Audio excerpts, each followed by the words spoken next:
Ano ang hindi nila sinasabi sa iyo tungkol sa sinabi ni Christian Esguerra? Ilang araw na ang nakakaraan and vloggers are still losing their minds sa ginawang pag-atake ni Christian Esguerra kay PBBM. Either tanga ka o kasabwat ka. Or both. Madami ng analysis, paliwanag at awayan mula sa iba't ibang kampo from the Marcos loyalists, DDS, and Christian Esguerra allies. But what are they not telling you? Ayon nga kay Paring Akam, the answer is more often than not the obvious one. Christian Esguerra and his allies, the Pinks and the Pinoy Progressives, don't like Bongbong Marcos and his entire family.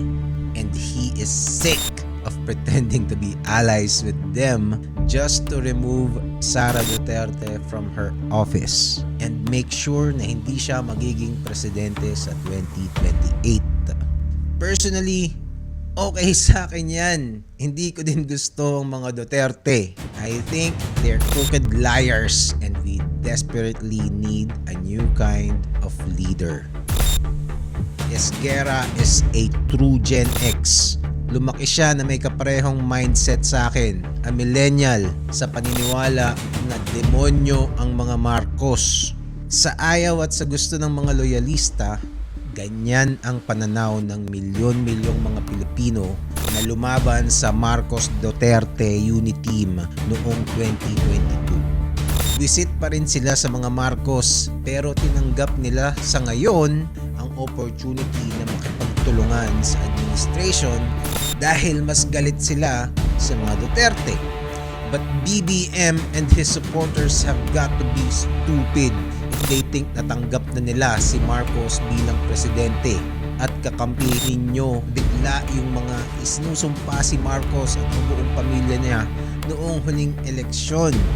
Marcos Duterte was an unholy partnership and so is this fake BBM Pink alliance. And in my opinion, people like Christian Esguerra cannot wait for Sara to get impeached so they can finally turn again to Marcos and end this stupid charade they're playing.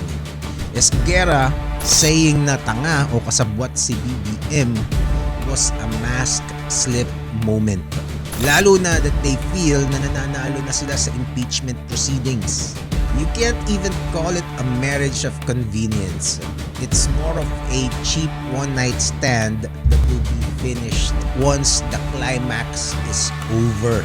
And mark my words, BBM is next kapag nagtagumpay sila kay Sara. Now, I know madami ang question at mag-aakusa sa akin ng political bias. Unang-una, hindi ako DDS.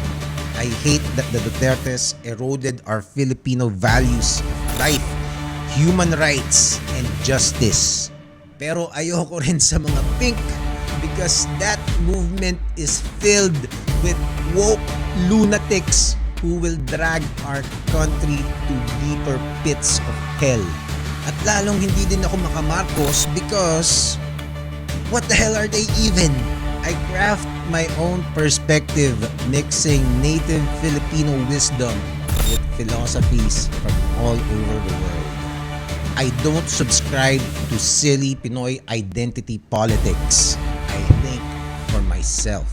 And I'm only doing this because a lot of people don't. At asa na lang sa influencers na ginagamit lang sila para pumaldo sa social media.